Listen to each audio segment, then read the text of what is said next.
well, Dempsey.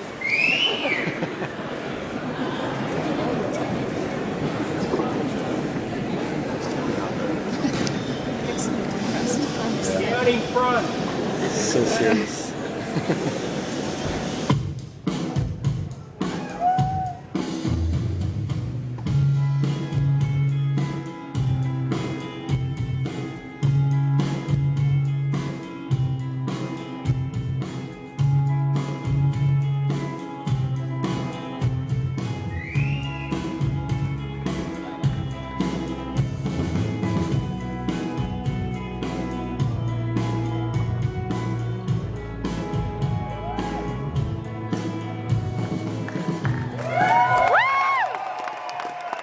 I think our greatest achievement is that we don't fit anywhere.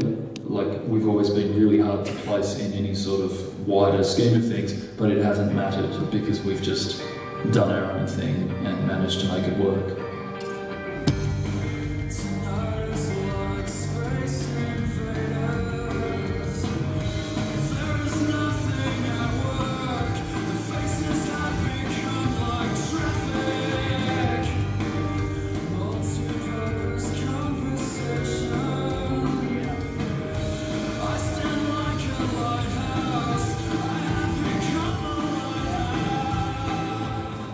Well, when we first started the band, I think I expected it to last like a handful of gigs.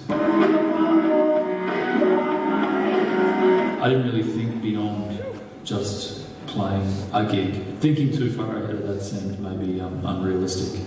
I think after 20 years, the most thing I'd be proud of is something Katie's voice stuck to what we wanted to do. We never really bowed down to anyone or anything. Then when Steph joined the band back in 98, it was quite an intense band to be in back then, and I think she kind of brought just a nice calming vibe, which we needed. Among other things, she's the best bass player I've ever met. She's amazing when she sets her mind to something. It's just like, get out of the way. Something for Kate recently had a change in lineup. Paul Dempsey spoke to us this week to tell us exactly what's going on. We've had a bit of a lineup change. Tony, who was our second bass player, has quit the band, and so now we have Stephanie Ashworth, who also plays the standard. It was a fairly masculine band when I took over bass duties, so that was a little bit intimidating. The first time I saw something for Kate, a particular show that I saw, Paul was having quite a moment on stage and he was throwing his guitar around. I think he threw his guitar at Clint, he screamed at Julian. It looked like quite an intense environment, and I remember saying to my guitarist at the time, I would never want to be in that band. My God. It's 9 months or so later I was in that band. To get to play those songs, I'd always felt incredibly lucky.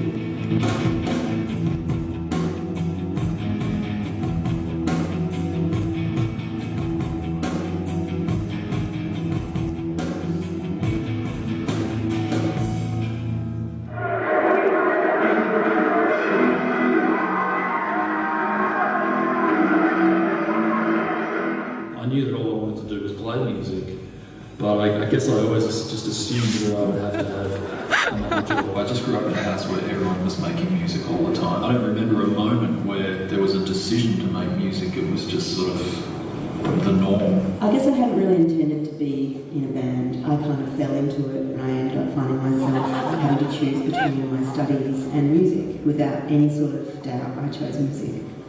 I always wanted to be in a band. I think it's always stemmed from seeing Tico Torres and Bon Jovi play drums. My name's Clint, I play drums. I used to be a big Bon Jovi fan, and saw Tico Torres and I loved it.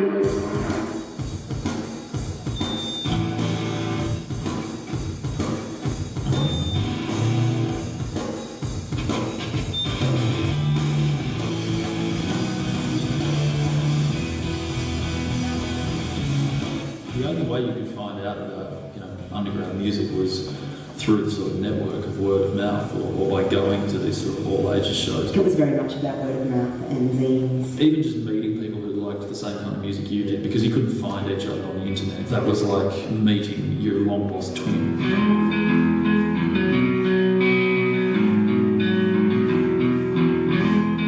When we first started touring, we were just kids let loose with a rental car. In Tarago, we used to have to try and... There was no road cases or anything. We would put the drums inside the drums, trying to fit as much as we could in the Tarago. Like, we still didn't know how to play. It was sort of, I guess when we first started touring, it was still almost like we were just going to schoolies work or something.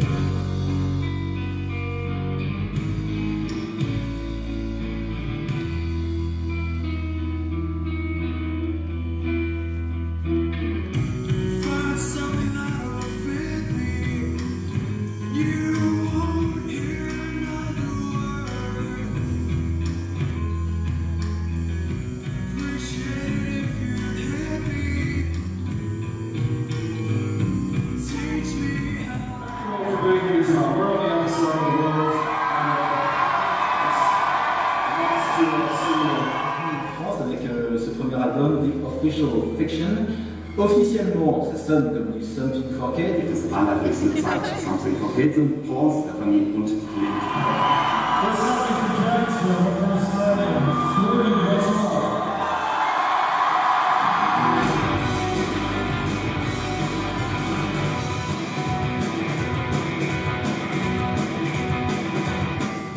There's one thing I wish I'd done was wear earplugs. Wear earplugs? Earplugs, yeah.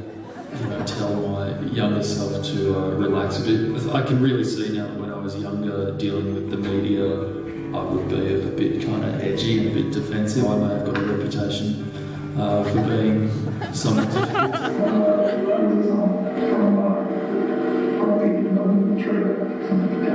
Yeah, you know, I was young, I was a kid.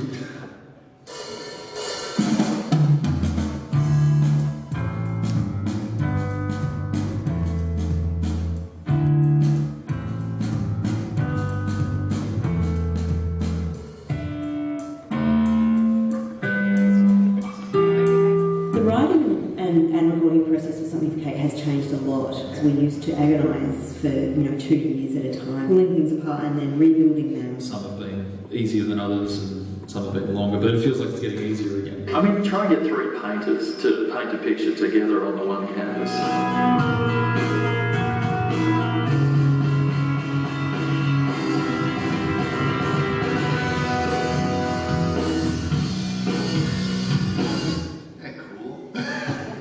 We just realised that it was better for us not to procrastinate so much. We trust ourselves a little bit more.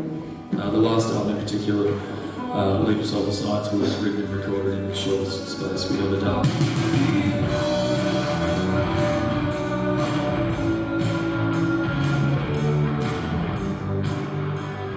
It's not so much that there was a definite aesthetic vision. My handwriting or my sketches, it became the sort of look of the band. We sort of kept that thread running through it. Because you work so hard on the music that you don't want to have a disconnect between that and and the visuals.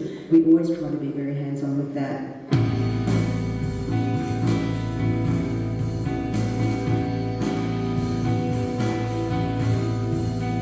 A lot of people couldn't pop their head in time and stuff. I think we're one of those bands that was almost too indie for commercial radio and too commercial for indie radio a lot of the time. Realise that there is room in music for every topic. And they don't have to all be about cars and girls and rock and roll, and that's where we come in, because they're not.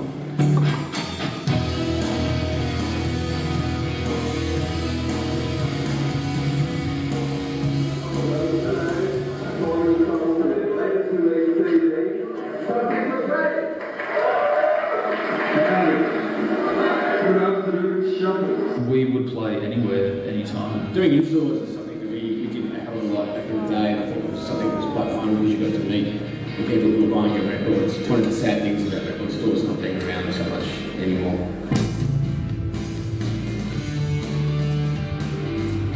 The guy playing his pearly whites in the clip was actually drummer Clint Hyman. When I saw that video, it was amazing.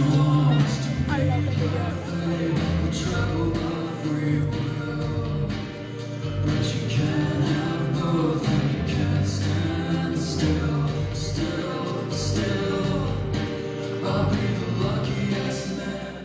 Sharks are simply brilliant. Just listen to the exciting sound of Something for Kate.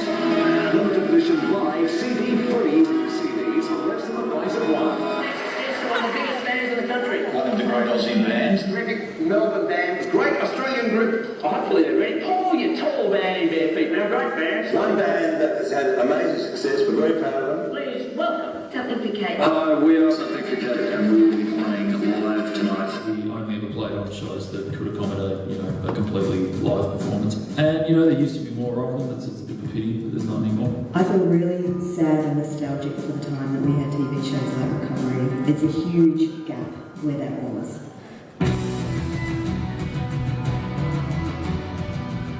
We're lucky to have such a loyal audience.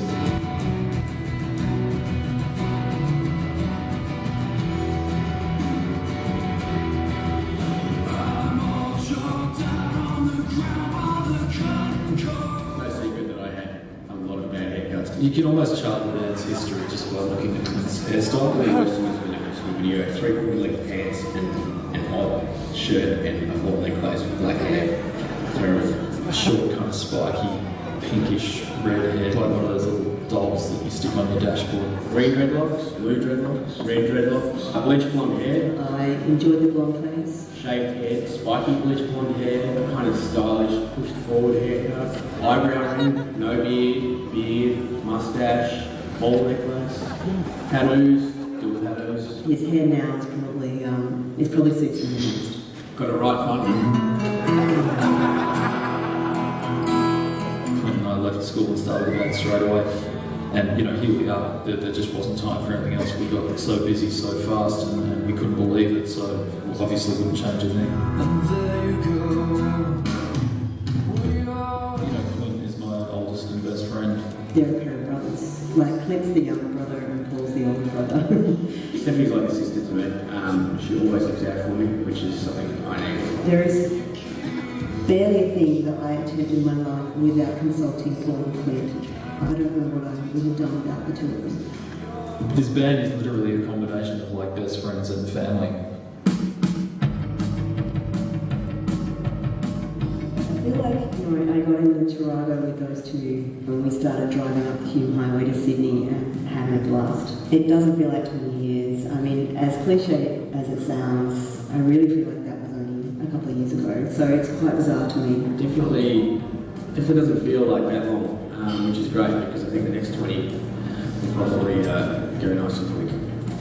I don't know where that time's gone. Everything still feels new to me. I'm proud of the fact that I feel like each record has been a progression better than the one before it. We're here and we're still enjoying ourselves as much as we ever had. In fact, more so.